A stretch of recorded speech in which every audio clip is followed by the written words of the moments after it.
people have formed their opinions. One of the girls, she killed her mom in the media just recently because she could not go out with her boyfriend. The mother said, you cannot go out with your boyfriend, so the girl ended up killing the mother. And there's many instances where the girl colluded with the boyfriend to kill the mother and father and the brothers. And this has happened repeatedly in Canada.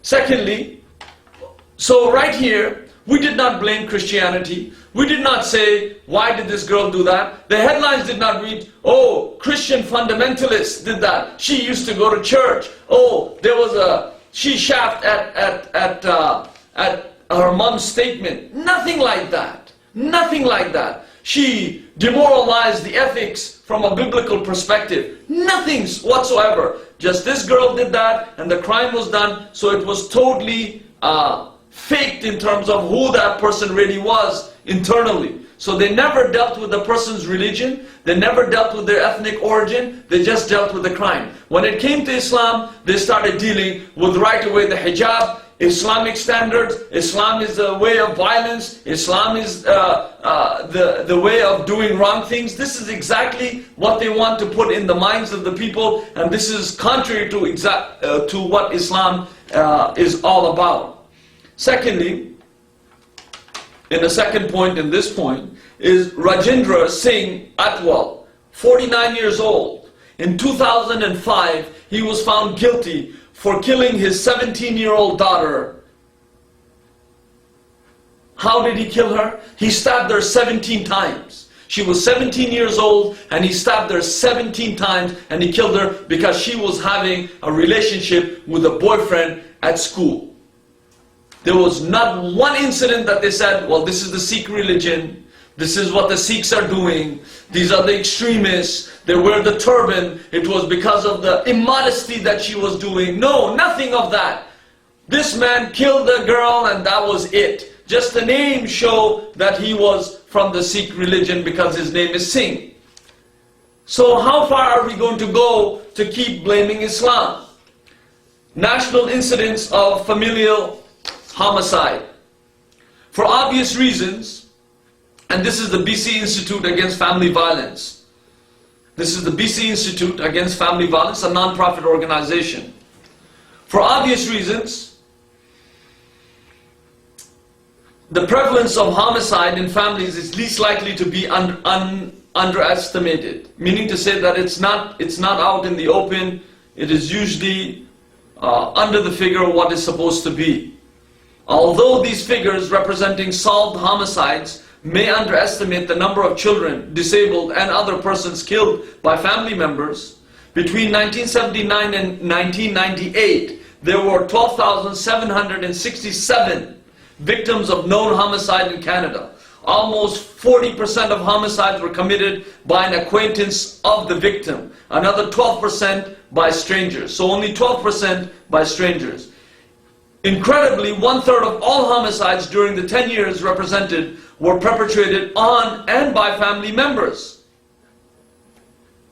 Let me read you that again. 1/3 of all homicides during the 10 years represented that were perpetrated on or by family members. Statistics Canada, 2000. Now how many family members, when they killed their own family members, were subjected to their religious beliefs? How many? Not one single one of them, except in the case of when it is concerning Muslims and Islam. If you don't see the biases, folks, in this, the reason why we're making this statement is because we want to show you the biases. We totally condemn the killings. We are totally abhorred. It is a very sad day for all of us, whether it be Muslim, Christian, Jew, Buddhist, anybody. It is a sad day for all of us. We'd not like to see even animals killed. Why would we actually gloat when some human has died? We don't. Islam totally condemns all of this kind of acts, honor killing. There is no honor in killing itself. So now what we have to state is to show the double standard of the media and who is behind the media in order to pit people together. Human beings by nature like to get together, like to be together. They like to live in a calm environment. Nobody wants to be agitated. But once you agitate, this is the handiworks of the devil. once you agitate, this is how it gets out of hand. Agitations were actually given in Rwanda between tribes. And almost 1 million people were butchered and hacked to death because of agitation, you see. Same thing in Bosnia. Because of religious superiority of the Serbs, they thought they wanted to ethnically cleanse the Muslims. And the Muslims are still not getting their rights till this day. So you can see that there's a double standard. There's a double standard. In 20% of the familial homicide, children were killed by parents. 20%. In 10%, parents were killed by their children. Women and girls were most likely to be killed by the family member. 55%. Whereas men and boys were more usually murdered by acquaintances, 44%. Nationally, the largest category of family homicides involved spouses, 49%. Female homicide victims were killed by husbands in 2/3, meaning to say 66% of solved murders. By parents, 18% of the cases. By parents, 18% of the cases. Where is all this 18% that we haven't talked about? Where are their religious beliefs? Why are you not condemning the religion of those people? Would you call it fair to do that? You wouldn't. So why would you actually condemn Islam right away? If you read in any news media, be honest with yourself. Read in any news media, look at any one of the sites where people are posting comments. All they're doing is spewing out their hatred because the media has set up an environment of hate and of pressure and of lack of dialogue. That's what they have done. They have usurped the platform of dialogue, and they have injected hatred and bigotry into the minds of people, and then they expect them to act civilly after that.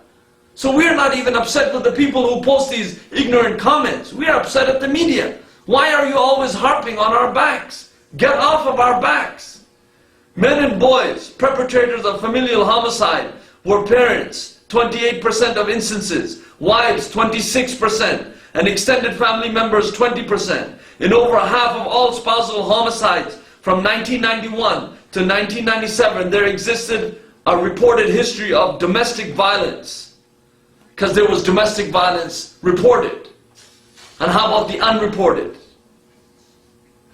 Filicide, meaning to say that the family member has killed another family member. Filicide is described as parents, by blood, law, or common law, killing their children. Law or common law, by blood, killing their children. In Canada, between 1979 and 1998, 60% of 2,000 child victims of murder were killed by family members. 60%. 2,000 child murders. 80% of whom were biological or legal parents of their intimate partners. Statistics Canada 2000. In 1998 in Canada, family members, in 93% of the cases, parents were responsible for 72% of the solved child homicide that occurred that year. Fathers 34% and the mothers 17%. Just look at that. 72% of the solved child homicides. So where are all of those homicides that took place over foolish reasons, whether it be anything? Let the investigations take place. Let us prove this man guilty of whatever crime that he has done. We condemn the killing anyway, no matter how it happened.